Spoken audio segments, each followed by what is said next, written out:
आप सबका स्वागत है मेरे चैनल क्रैक विद कॉन्सेप्ट्स पर। आज हम पढ़ेंगे मिश्रण में 9वें प्रकार के प्रश्नों को, जिसमें आज हम तीसरे मिश्रण में अवयवों का अनुपात ज्ञात करना सीखेंगे। तो यदि दो मिश्रणों में उनके अवयवों के अनुपात क्रमशः A अनुपात B तथा C अनुपात D हो और दोनों मिश्रणों की समान मात्राएं मिलाकर तीसरा मिश्रण बनाया जाए, तो तीसरे मिश्रण में अवयवों का अनुपात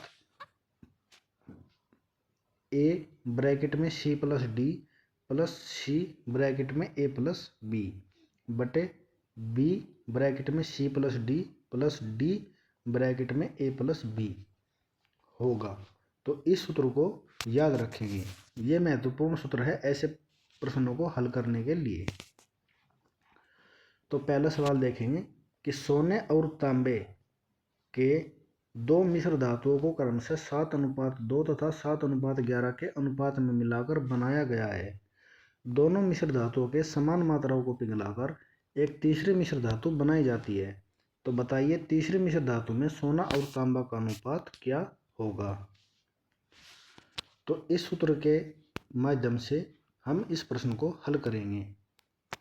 तो सोना और तांबा का जो अनुपात है वो होगा A। ये जो 7, 2 और 7 और 11 है, ये 7, 2 A B है और ये 7, 11 C D है।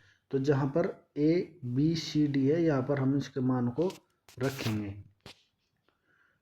तो 7 ब्रैकेट में 7 प्लस 11 प्लस 7 फिर ब्रैकेट में 7 प्लस 2, क्योंकि A 7 है। उसके बाद C प्लस D यानी कि 7 प्लस 11, फिर C यानी कि 7, फिर A प्लस B यानी कि 7 प्लस 2, उसके बाद B यानी कि 2 ब्रैकेट में C प्लस D 7 प्लस 11, उसके बाद D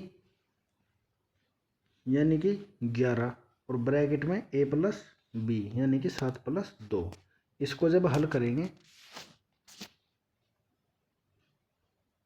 तो 18 सत्ते 126 और 9 सत्ते 63, 18 दूनी 36 और 11 नम 99।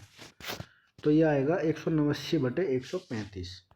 189 बटे 135 को जब हल करेंगे तो 27 सत्ते 189 और 27 पंजे 135 यानी कि 7:5।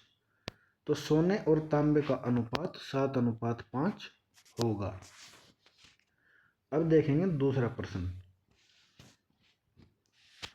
कि दो बर्तनों में स्प्रिट और पानी का मिश्रण 5:3 तथा 2:3 के अनुपात में तैयार किया गया है।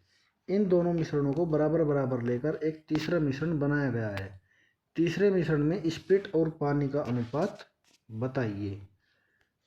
तो A B और C D चारों मान दिए गए हैं, तो इनको इस सूत्र में रखेंगे। इस सूत्र को याद करने का आसान तरीका है कि पहले तो C प्लस D ऊपर नीचे है और इस तरफ A प्लस B ऊपर नीचे है और यहाँ पर A B C और D। तो इस प्रकार इस सूत्र को याद रखेंगे।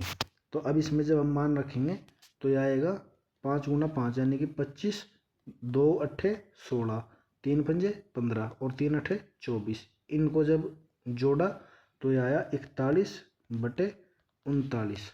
तो 41 बटे 39 को हम लिख सकते हैं 41:39। तो आज की क्लास को यहीं पर करते हैं समाप्त।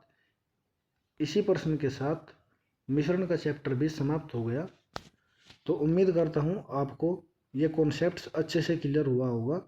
ऐसे ही कॉन्सेप्ट्स को आसान भाषा में सीखने के लिए बने रहिए हमारे चैनल क्रैक विद कॉन्सेप्ट्स पर। धन्यवाद।